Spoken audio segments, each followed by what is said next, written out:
Last but not least, Mr. Kenneth West.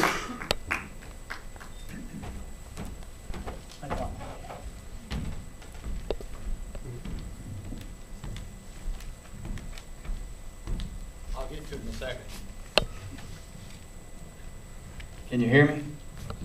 My name's Kenny West. I live in Hayesville, North Carolina, with my wife Wilma of 32 years. She's my sweetheart. In fact, I had to really go before her and ask her if this is something that I can do. And I know I can do it, but I wanted to make sure I had her blessing. I've got two children. One of them's Philip West, who's sitting right up there. He's a senior out here. And my daughter graduated here, and she's actually a teacher over at Hayesville High School. So we've been pretty blessed. And I guess you've got to look at this, and the way I look at things is, and I agree with each one of my fellow candidates up here, the one thing I've got to look at is where have we gone wrong? What's happened over the last 10 to 15 years? You know, I was at a forum here just recently, and a little lady asked me, she said, how do we know that you suits aren't going to go to Washington and do the same thing everybody else has done? And I'm going to tell you, the answer is called character. You know, it's something that we're all instilled with. And we're all brought up with, each and every one of us. I base every decision I do off prayer. I know that the good Lord above has given us this great country. This country right here that we've been so blessed with here recently that He's given us a second chance. You know, we have thrown Him under the bus. Even in our Constitution, our founding fathers understood what it means by this nation is of God. Now, I'm not going to sit up here and preach to you. That's not what I came here for. But I want you to understand a couple of things about this great nation we call America. It was founded by men of God that understood that if we don't have Him present in all walks of our life, what's going on right now is going to continue to manifest itself and grow. It's like a cancer. Only this time we don't see it coming because we're enjoying so many things in life that our parents never saw before. In fact, I've never seen a lot of them. So I want you all to think about the things that are being taken away from us, which is our freedoms. When you talk about the Bill of Rights, when you start understanding the First Amendment, and it guarantees us freedom of speech, freedom of religion, freedom to publicly gather, freedom of the press. We wish it was freedom of the truth sometime, but it is freedom of the press. They can say whatever they want to say, but those are being eroded left and right. I work for a company called Liberty National Life Insurance.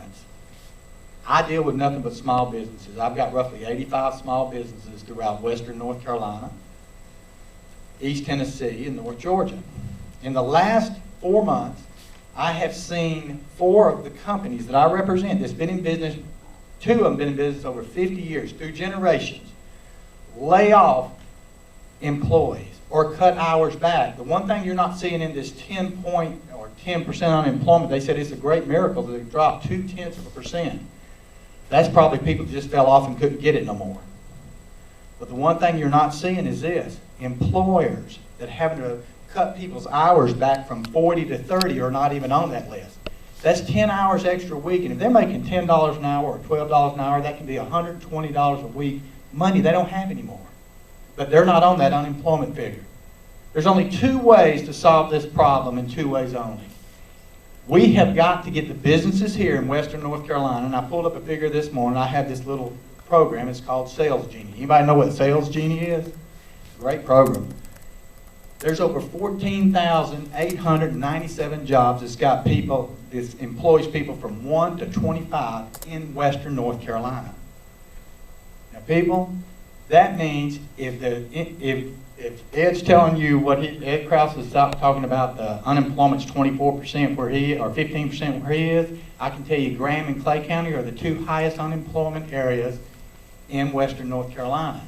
If we don't find a way, and I can tell you I'm going to fight for it, to lower the taxes in this country, to lower payroll taxes and capital gains taxes, it doesn't matter whatever we do, and I want you to listen to me. I don't care what you've gone to college for, and I'm not trying to scare you, I'm trying to tell you to get involved. That when you leave this great institution, you're not going to have a job to go to. You're not going to be able to go out there and just start a new company. Because the people with the money that you would like to invest, they don't want to.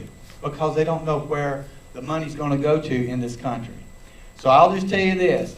Always remember, stay involved. Whoever the candidate is, you must stay involved. And next time you have a meeting like this, get 40 to 50 to 60 people in here, because the more people get involved, both your age, my age, older than me, the better off we're going to understand this can never happen again.